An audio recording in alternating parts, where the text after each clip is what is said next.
Hi, I'm Rhea.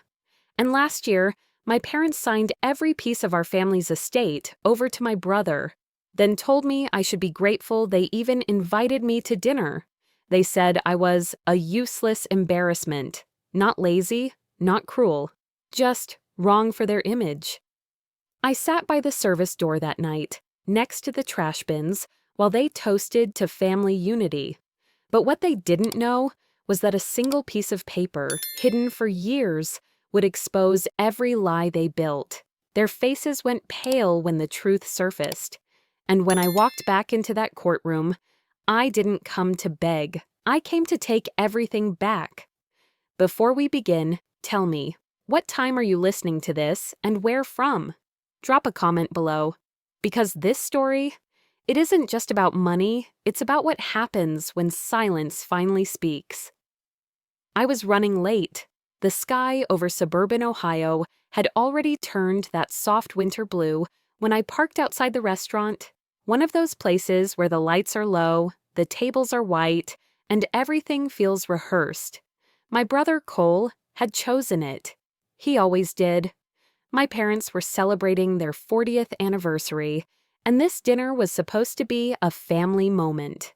But when I walked in, I could tell it was more of a performance than a celebration. Cole spotted me from across the room, waving me over with that confident grin he wore like armor. Everyone was already seated, laughing too loudly.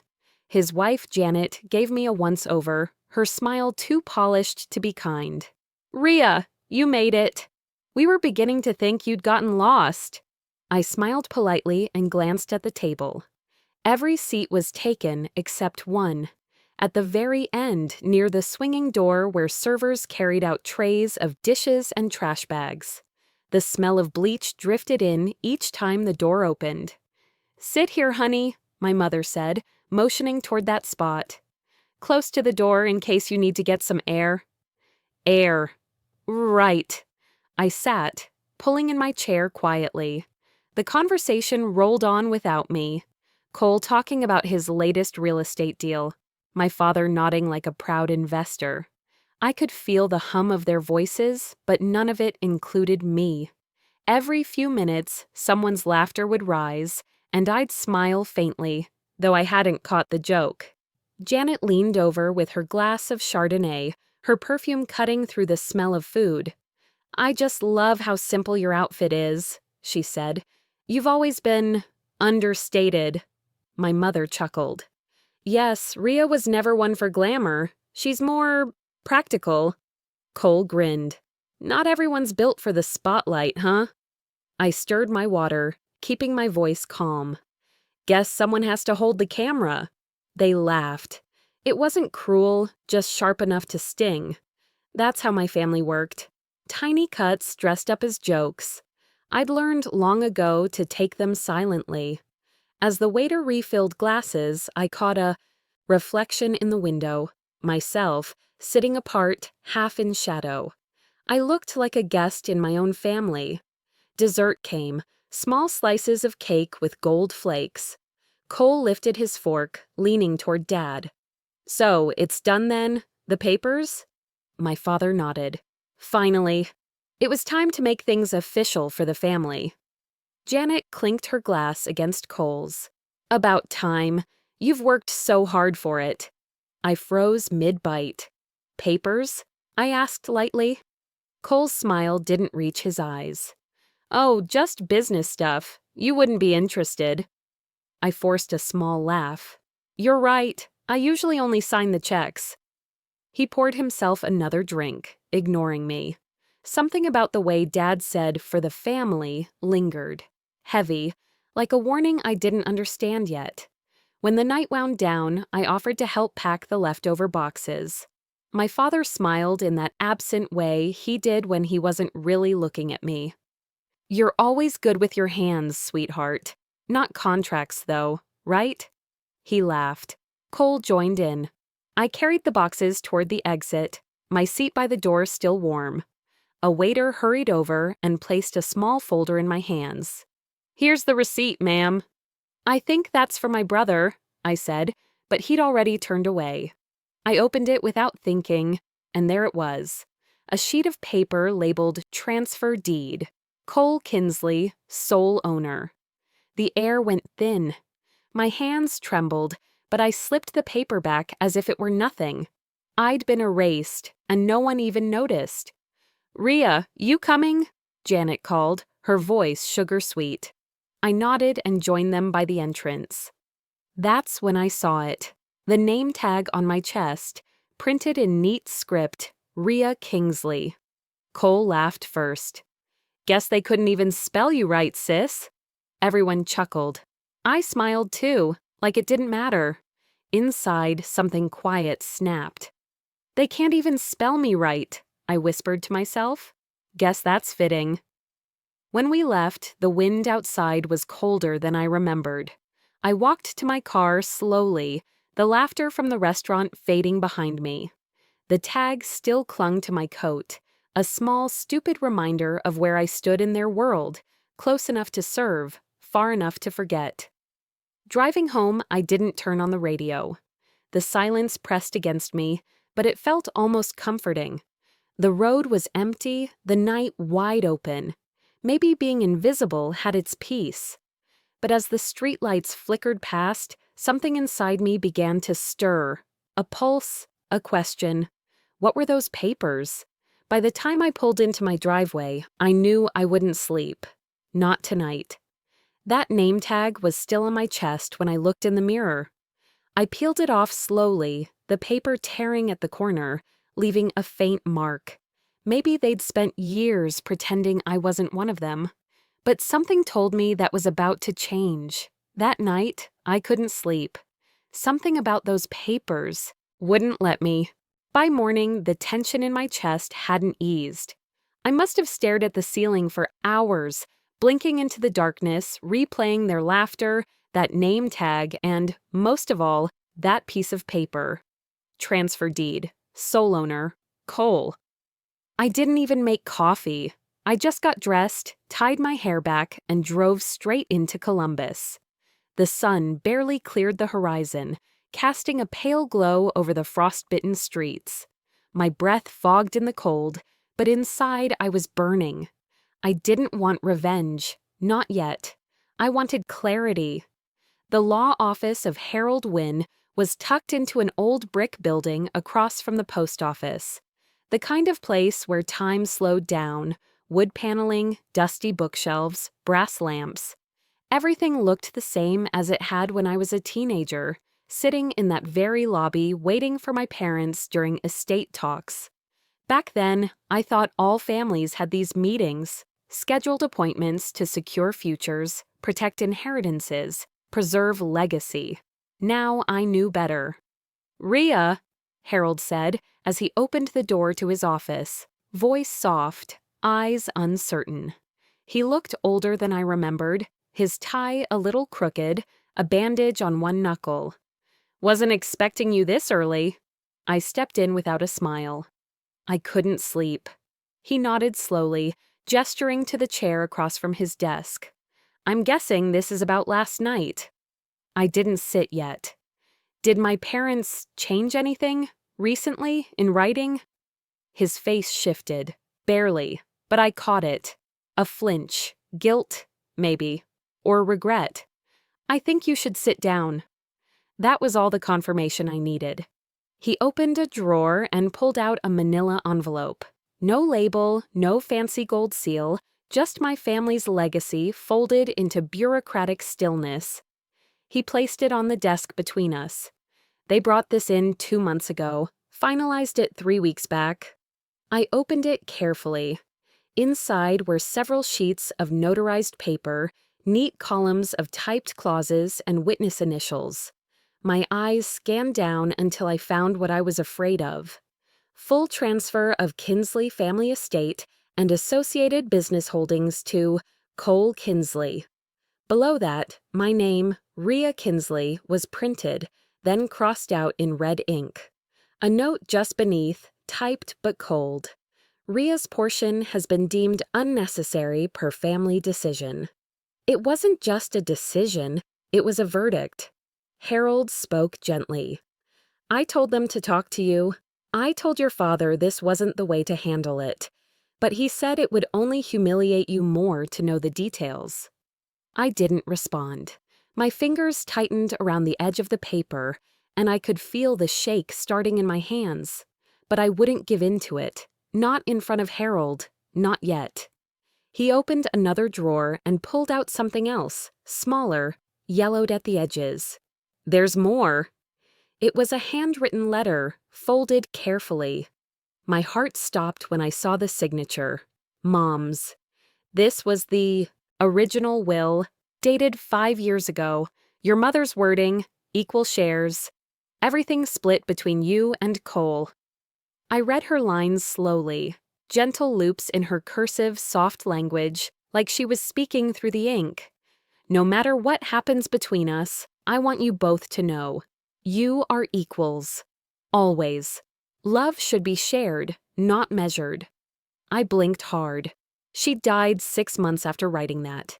The same week, Dad drafted a new will. So even in death, she couldn't protect me, I whispered. Harold looked up from his hands. You were never erased, Rhea. Just replaced. His words were quiet, but they landed hard. I looked down at my mother's handwriting again, her hope for balance, for fairness. And then I looked back at the corporate ink that had overwritten her. I folded the letter with care, each crease sharper than the last. I slid it into my purse like it was proof of something bigger than betrayal. It was memory. It was truth. The room went silent. The flicker of the overhead light caught my eye. A tiny shiver of energy above us. A warning or just bad wiring? Either way, it felt like the moment before a storm. I stood slowly. Thank you, Harold, for not throwing that letter away. He looked relieved. You deserved to know, even if they didn't think you did. At the door, I paused. The cold from outside crept in through the glass. I turned back to him once more. They called me the embarrassment, but the only shame left in that office was theirs. Outside, the sun had risen, but the light felt harsh, like it was exposing something I wasn't ready to see.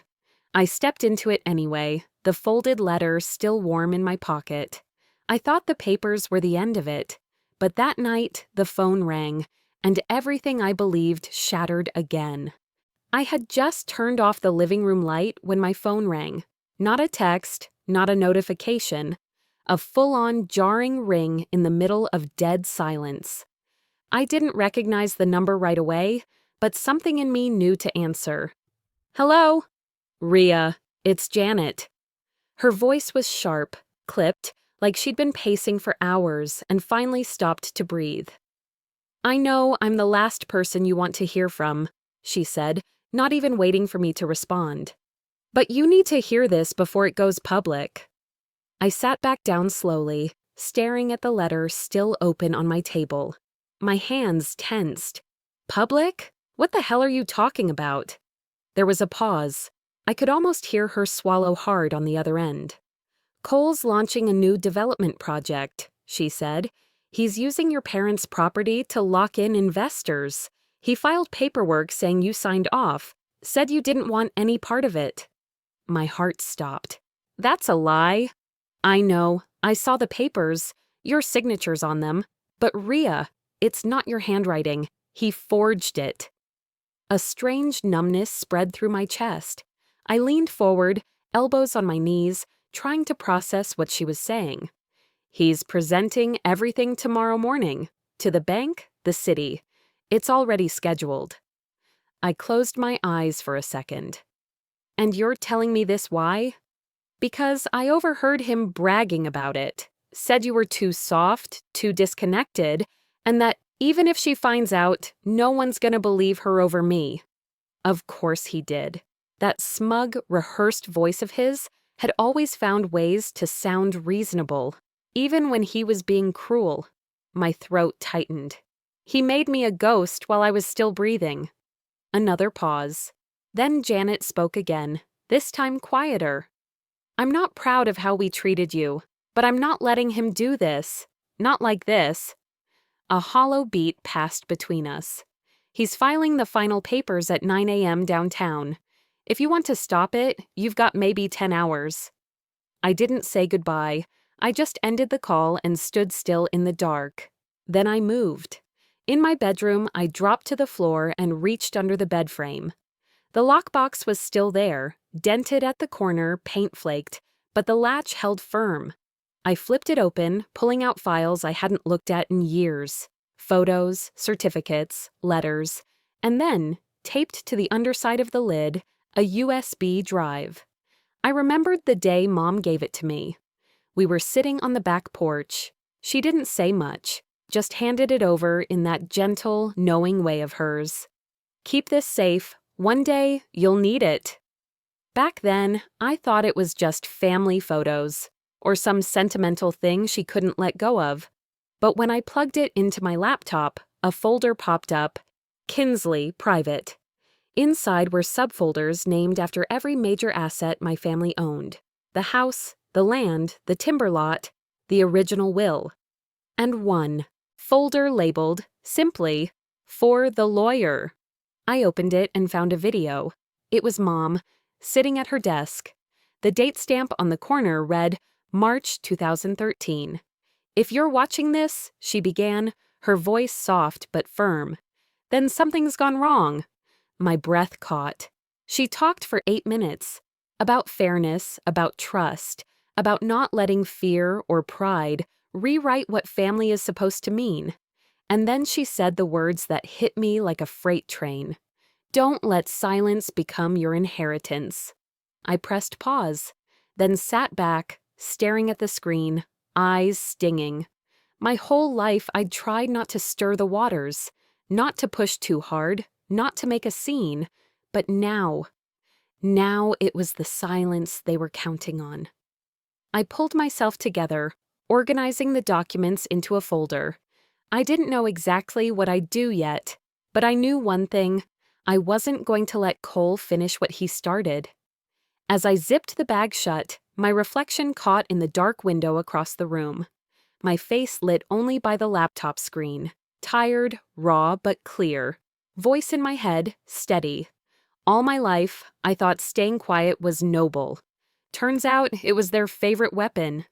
By sunrise, I was already driving toward the estate, ready to face the family that erased me. The sky was still the pale blue of early morning when I pulled up to the estate gates. The iron bars hadn't changed. They still creaked open like they were reluctant to let me in. Funny how even metal could feel judgmental. As I drove up the long gravel path, the house came into view, standing tall and pristine. But it wasn't the home I remembered. The warmth was gone. Mom's rose bushes, those wild, stubborn blooms that refused to die, had been ripped out. In their place stood 2 towering marble fountains, cold and grand, with a polished plaque beneath each. Kinsley and Cupper Properties. Legacy built to last. Legacy, huh? I parked near the garage and turned off the engine. For a few seconds, I just sat there, staring. My hands were clenched on the steering wheel. It wasn't fear, it was something older, something heavier, a mixture of loss and fury that had no words. The front door opened before I knocked. Mrs. Flynn, the housekeeper who practically raised me when Mom was at her worst, stood stiffly in the doorway. She looked surprised, more confused than welcoming. Miss Rhea, your brother didn't say you were coming. I figured, I said, stepping past her into the foyer. It smelled like pine cleaner and expensive cologne. The walls were freshly painted in sterile beige, the kind of color you'd expect in a law office, not a family home. They'd even swapped out the carpet. I looked around, waiting for the memories to kick in, but none came. It was like someone had vacuumed them out with the dust. From the corner of my eye, I saw movement. Cole, walking in from the kitchen in a dark tailored suit, holding a mug like he owned the world, which apparently he did now. Well, this is unexpected, he said with a grin. You could have called first. I might have rolled out the red carpet. I kept my tone even. I wanted to see what my name bought you. He chuckled, sipping his coffee, but the smile in his eyes thinned. "Oh, Rhea," he said, like he was humoring a child. "It's not personal. Dad just made a decision that was best for the family.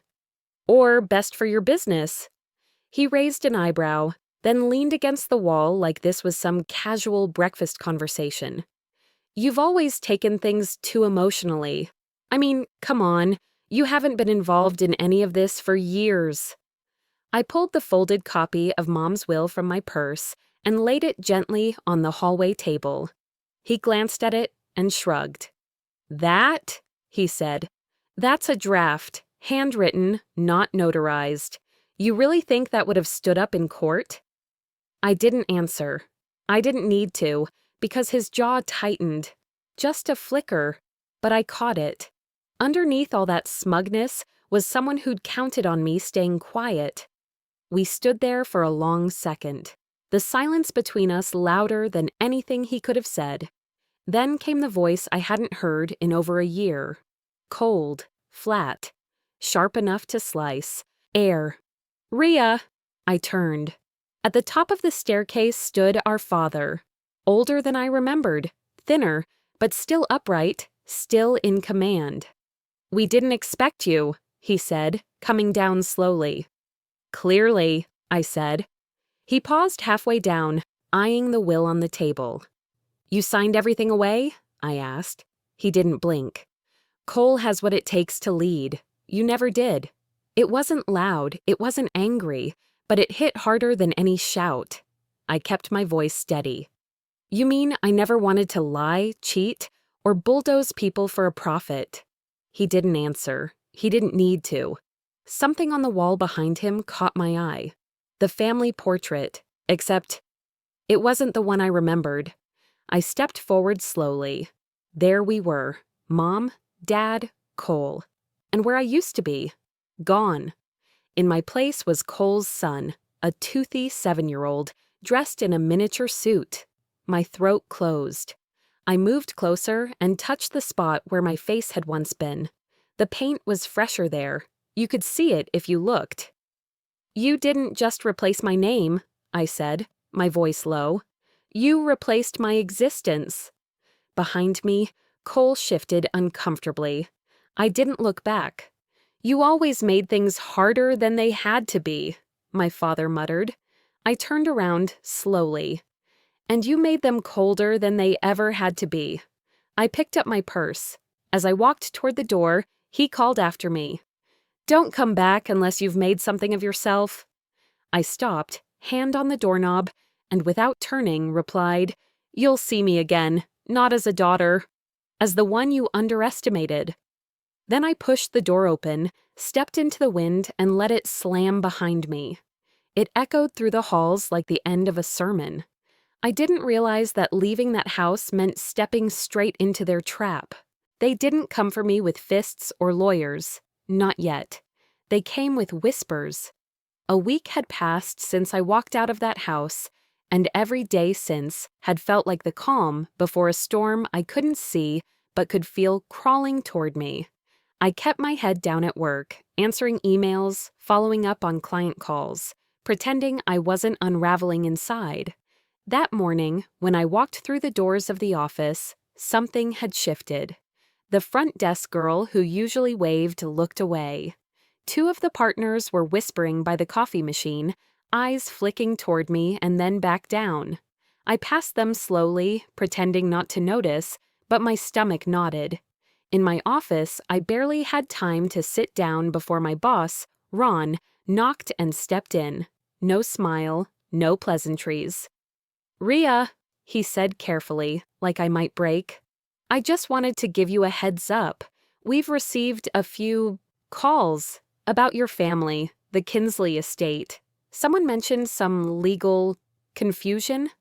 My throat tightened. "From who?" He hesitated. "Didn't say. Just that they wanted us to be aware before things got complicated." I forced a nod. "I understand." He looked like he wanted to say more, but chose to leave it. When he left, I stared at my screen, cursor blinking over an untouched spreadsheet. the same row of numbers I'd been working on since last week. I didn't know how deep Cole was willing to go, but now I had a glimpse, and he wasn't aiming at just me. He was aiming at everything I'd rebuilt. By lunchtime, it was worse. My coworker Susan, who used to ask me to lunch every Friday, avoided eye contact in the elevator. The receptionist handed me my mail like it might bite her. Then I saw it, the business section of the Cleveland Gazette, sitting on the break room table. Kinsley family dispute. Daughter voluntarily forfeits share. The headline hit me like a slap. Below it was a grainy photo of the estate and a quote from an anonymous family source claiming I'd chosen to step away from the family's business legacy in the interest of peace. Peace? There was no mention of the forgery. No mention of Cole's manipulation.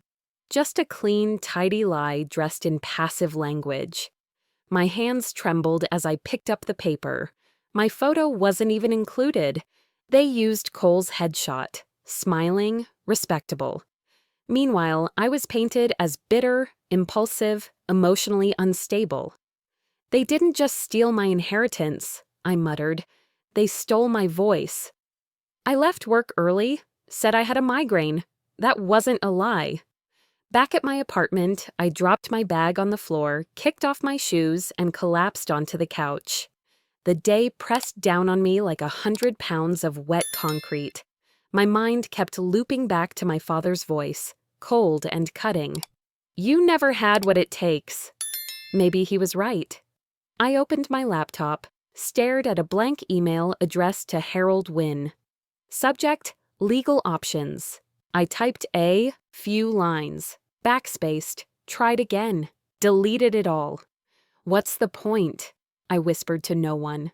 They've already won. Outside, traffic moved like nothing was wrong. People walking dogs, kids with backpacks. The world didn't pause just because mine was splitting at the seams. I didn't cry, I just sat there, still, silent. Then my phone buzzed. It was Janet. A single message. You should see this. Attached was a video file. I hesitated for a second, then tapped play. Cole stood in front of a room full of suited investors, wearing the same smug grin I'd seen in the foyer of the estate.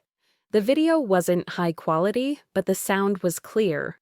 We cleaned up the family name, he said. We had to. My sister, God bless her, wasn't fit to handle the pressure, unstable. She bowed out quietly. Laughter, nods. She's not involved in anything anymore. That chapter is closed. The clip ended. I sat frozen, not shocked, not surprised, just still. And then something shifted. I whispered to the screen, "You shouldn't have said that on camera." I saved the video, dropped it into a folder on my desktop. Then I opened another. Inside was an old voicemail from Mom. I hadn't listened to it in over a year. Her voice crackled through, "Don't let them tell your story for you." My chest tightened, but not from grief, from resolve. I opened a new document and started typing. Not a letter, not a complaint, a timeline, dates, documents, recordings, every instance where they'd tried to erase me. I wasn't going to scream, I wasn't going to beg. I was going to build something precise, something undeniable. They wanted to silence me, but I was done whispering. That night, I created a folder on my desktop titled Evidence. I dragged the video inside. The lies they spread became their comfort. But comfort has a way of rotting when the truth starts to breathe. Before I could fight back, they decided to hit first, this time in court. Before I could even breathe, they'd made the first move. 2 weeks after that article dropped, I came home from work to find a thick, official-looking envelope waiting on my doorstep. The sender's name glared at me in bold print, Cole Kinsley. I stood there for a second, keys still in my hand, staring like the thing might bite. Then I tore it open. It wasn't a letter, it was a lawsuit, filed against me. The words blurred for a second, but I caught enough to understand. Defamation. Disruption of business operations. Malicious intent. Cole wasn't just trying to silence me, he was trying to bury me under paperwork and shame. My knees went weak. I dropped the stack of pages on the kitchen counter, where they fanned out like a paper grave. I pressed my palms to the edge of the sink and tried to breathe. They'd taken my name, my voice, and now they wanted to take my silence too. I sank to the floor, surrounded by the mess. The walls felt smaller, my apartment closing in on me, my mother's photo on the shelf watching silently. For a brief, terrible moment, I thought about quitting, maybe just disappearing. Let them have it all. Let them live with their marble fountains and their spotless lies. But then, as I pushed the papers aside, my eyes landed on something tucked beneath a stack of old bills, the small metal USB drive, the one labeled "for the lawyer." I picked it up, turning it over in my hand. Mom's handwriting flashed in my mind. "Keep this safe. One day, you'll need it." Maybe that day had come. The next morning, I drove downtown to Harold Wynn's office.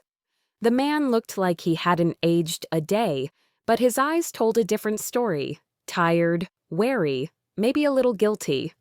"Rhea," he said softly, motioning for me to sit. "I heard about the lawsuit. I'm sorry." "I'm not here for sympathy," I said, sliding the USB across the desk. "I need to know what's on this." He hesitated only a moment before plugging it in. We both leaned forward as a single folder popped open. Inside were scanned pages, typewritten, notarized, but unsigned. An addendum to my mother's will. My name was on every line. My share, everything, listed under sole beneficiary. I didn't breathe. Harold's eyes widened as he scrolled. "Good Lord," he whispered. "This could change everything." I nodded slowly. "It already has." He took off his glasses, rubbing the bridge of his nose. "Cole's going to fight this hard, Rhea. His team won't just deny it, they'll spin it. If you want justice, you'll need to prove they knew this existed." I sat back, thinking. Cole knew. Dad knew. My father used to say, "Never keep things you don't understand." I never thought much of it, but now I realized what he meant. He'd made Mom hide this file. He didn't want me to understand what power looked like. But I did now. After I left Harold's office, I stopped by my workplace's HR department. A woman there raised an eyebrow when I asked for copies of all my old employment files, especially emails connected to the family company. "Is there a problem, Miss Kinsley?" she asked. "No," I said, "not anymore." That night, I went through every file, every folder, and there it was, an email from Cole to one of the board members, dated just after Mom's funeral. Subject line, "Mom's mistake." In the body, one line stood out, "The revised will is being dealt with." I stared at the words until they burned into my memory. Then I printed it, folded it neatly, and slid it into a separate envelope. "You signed your own confession," I whispered. The next day, I met Harold again. His expression changed when he saw the printout. "This is it," he said. "This is exactly what we need." I looked past him out the window. Across the street, the Cleveland County Courthouse loomed, all gray stone and shadow. I stood, gathering the papers. "Then let's make it count." As I walked toward the door, Harold called after me, his voice quiet but steady. "Rhea, they're going to come after you with everything they've got." I turned back, the folder tight under my arm. "They already did. I'm still standing." Outside, the wind cut cold across my face, but it felt clean, like the air before a storm breaks. They called me an embarrassment. Maybe that's what scares them most, seeing what an embarrassment looks like when she stops being quiet. The first hearing was set for Monday, and the entire family planned to show up.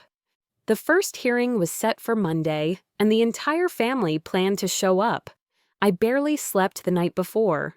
My apartment was too quiet, and my head too loud. Every time I closed my eyes, I saw Cole grinning at the podium, heard my father's voice dismissing me again, felt the chill of that courtroom floor waiting for my heels to touch it. By the time morning came, I wasn't ready, but I was resolved. Downtown Cleveland buzzed with energy that didn't match mine. Cameras clicked outside the courthouse doors, reporters whispering my name as I approached. They all looked past me at first, then realized, oh, she came alone. I didn't need an entourage. Inside, the courthouse lobby was thick with sound, shuffling feet, hushed chatter, the press murmuring as Cole stood beside his lawyer, all clean-cut arrogance. He shook hands with someone I didn't recognize, then laughed at something whispered in his ear.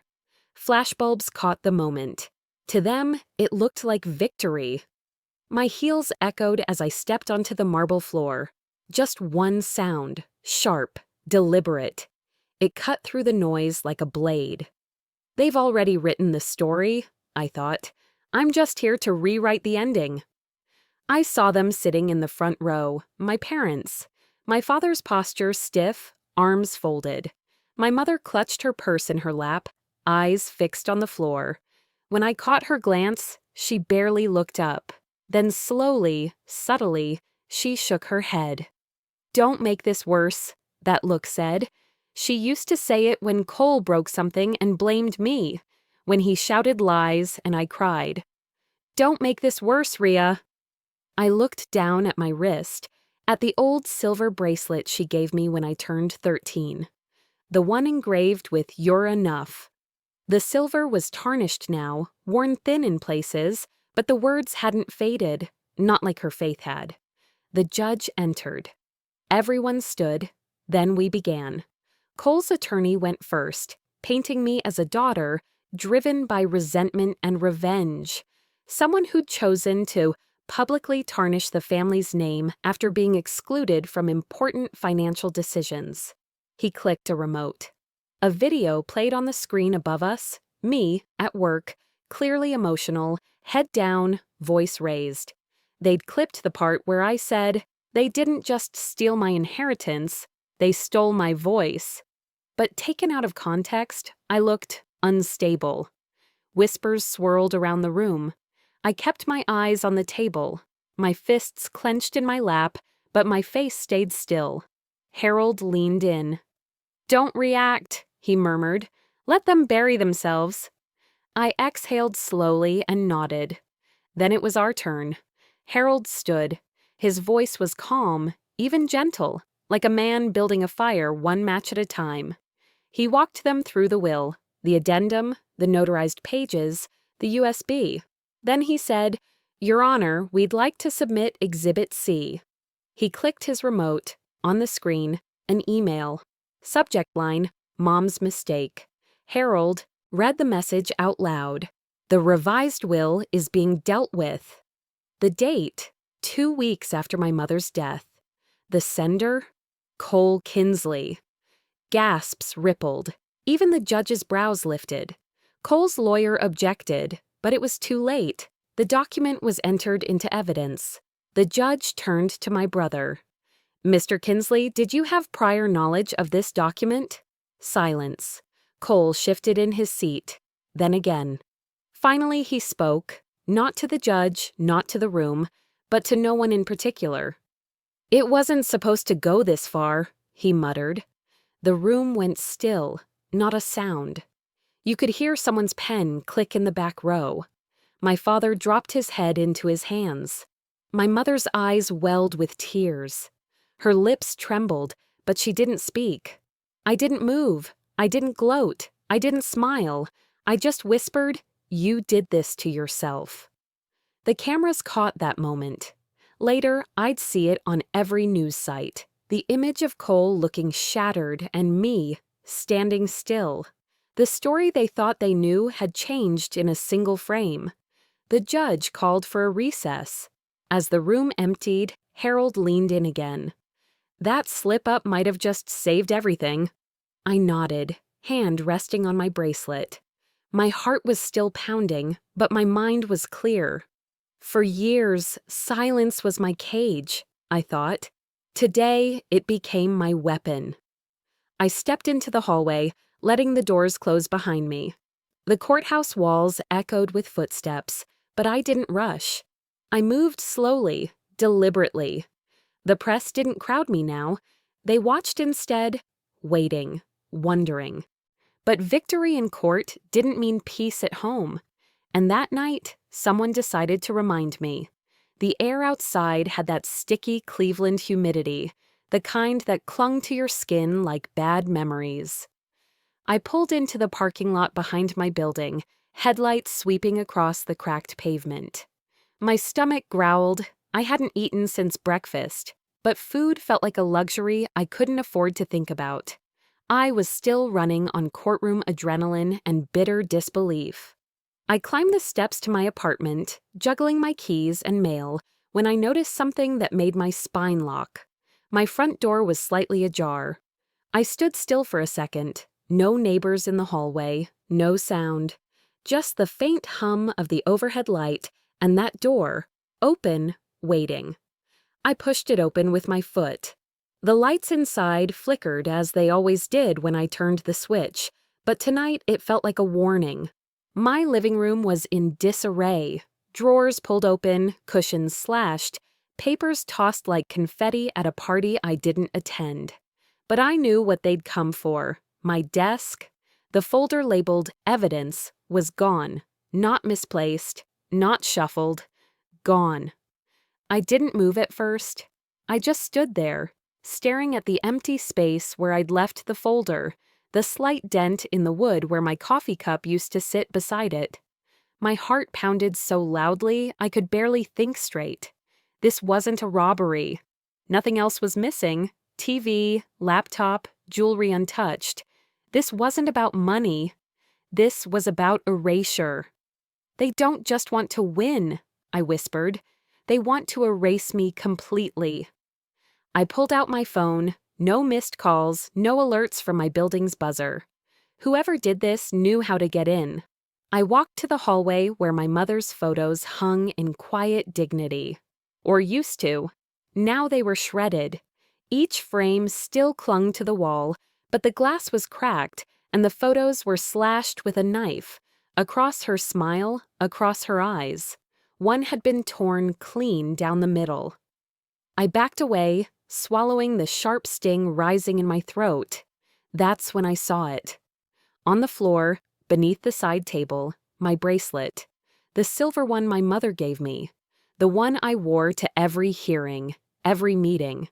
It lay there in 2 pieces, snapped at the clasp, the tiny plate that once read, "You're enough," bent and scratched. They wanted me to find it like that. This wasn't just about silencing me. This was about breaking the last pieces of who I was. I called Harold. My voice shook, but I kept it short. They broke in. The evidence is gone. He didn't ask if I was okay. He knew better. "We'll make new evidence," he said. "We pull traffic cams from the courthouse. I'll get timestamps. If Cole moved anything, it'll show." "Thank you," I said, already opening my laptop. "And Rhea," he added, "you're not alone in this anymore. Act like it." That line stopped me. I needed it. More than I realized. I got to work. My building had a camera in the stairwell. Cheap, grainy, but reliable enough. I scrubbed through hours of footage, trying to keep my hands steady. Nothing for a while, just the usual foot traffic and mail deliveries. Then, at 8:17 p.m., movement.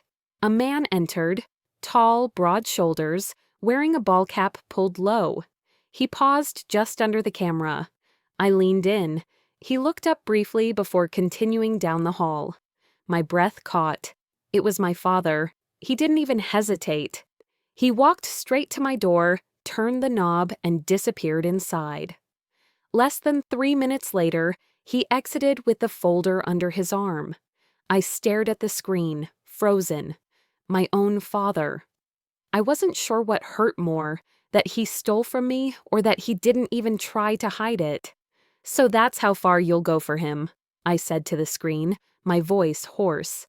You'd rather protect your son's lie than face your daughter's truth. I felt every old wound crack back open in that moment. But it didn't bleed this time, it hardened. I didn't scream, I didn't throw things. Instead, I clicked open my recording software. No makeup, no lighting crew, just me, the camera, and the truth. I hit record. My name is Rhea Kinsley, and for too long I've stayed quiet while others rewrote my story. I didn't cry. I didn't ramble. I laid out everything, calmly, like lining up dominoes. The will, the email, the courtroom, the break-in. I even included footage of my father entering my apartment. Every piece of it. Unedited, undeniable. Then I saved the file and uploaded it to a private video link. I scheduled it for release. Friday, 9 a.m., the day of the final hearing. I stood up, stretching my back, my muscles tight from the hours of tension. I picked up the broken bracelet from the floor, set it on the table, and stared at it. You broke it to scare me, I said quietly. But it's just metal. I'm the memory you can't erase. I double-checked the upload one more time. Scheduled Friday, 9 a.m. Then I locked the door.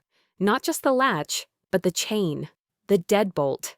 I pulled the curtains closed and turned off the light. Outside, the street was quiet. Inside, I was wide awake. Friday came faster than I expected, and so did the fallout. By 7:15 a.m., I was already outside the courthouse, sitting in my car, watching the front steps through the windshield. No cameras today, no reporters with questions or microphones shoved in my face. Just a quiet gray morning and the faint hum of traffic on Lakeside Avenue. The silence almost felt ceremonial. Inside, the air was still. Everyone was in place, but no one spoke. Cole's team huddled near the front, whispering in clipped tones. My father sat rigid, jaw-locked, staring straight ahead. My mother, she sat behind him, hands folded in her lap, eyes downcast. She hadn't looked at me once since the break-in. I walked in alone, wearing the same black blazer I wore to the first hearing. It still smelled faintly of my mother's old lavender sachet, tucked in the lining pocket years ago. The silver bracelet, now taped carefully back together, clinked softly against my wrist as I sat down at the plaintiff's table. I ran my fingers over it, remembering how shiny it looked the day she gave it to me at 13. Now, bent and dulled, it was still whole, just like me. They think I'm walking in to lose, I said to myself. They still haven't realized I already won. The judge entered. Everyone stood, then sat. The final hearing had begun. Cole's lawyer stood first, all practiced confidence and polished teeth. He spoke about fabricated records, media manipulation, and a clear pattern of vindictive behavior. His voice rose at the right moments, softened at others. But none of it mattered, because when Harold rose, he didn't need theatrics. He placed each exhibit on the bench with the care of a man laying bricks, a foundation. First, the notarized addendum.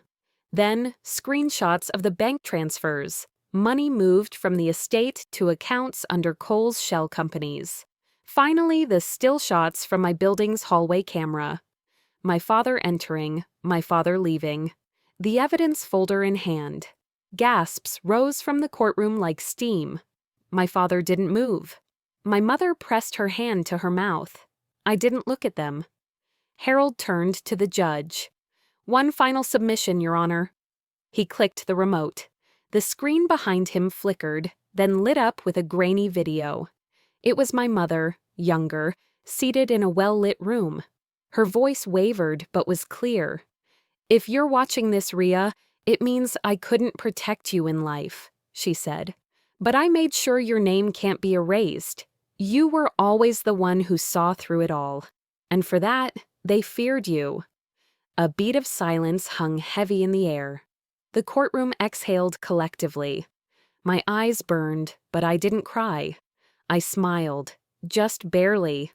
Because in that moment, it wasn't about the will, the house, or the money. It was about being seen, truly seen, by her. The judge leaned forward. Having reviewed the exhibits and sworn testimony, the court recognizes the validity of the notarized addendum. Miss Rhea Kinsley is the rightful heir to the Kinsley estate. Cole shot to his feet. You think this makes you one of us again? I turned to face him, calm, steady. I never needed to be one of you to win. He opened his mouth to say more, but the judge silenced him with a look. My father closed his eyes.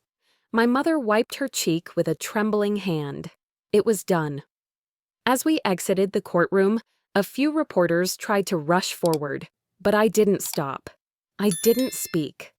I walked through the courthouse doors and into the sunlight. The silver bracelet, loosened by the tape, slipped from my wrist. I let it fall. It landed on the top step with a faint metallic ring. I didn't pick it up. Some things aren't meant to be mended forever. They called me useless, I thought. But I built something they couldn't destroy, truth. That night, I didn't celebrate. I didn't call anyone. I drove. Out past the river, past the edge of town, until the wrought iron gates of the Kinsley estate came into view. The lights inside were off. The driveway, once lined with manicured hedges, looked overgrown. The gate creaked open on its own, as if waiting. I didn't go in. I just sat there for a moment, breathing, remembering, letting go. You took everything from me once, I whispered, shifting the car into gear. Now I'm taking back my peace. I drove on. The sky lightened in the east, a soft pink stretching toward the horizon. Sometimes you don't reclaim what was stolen. You outgrow the need to have it back.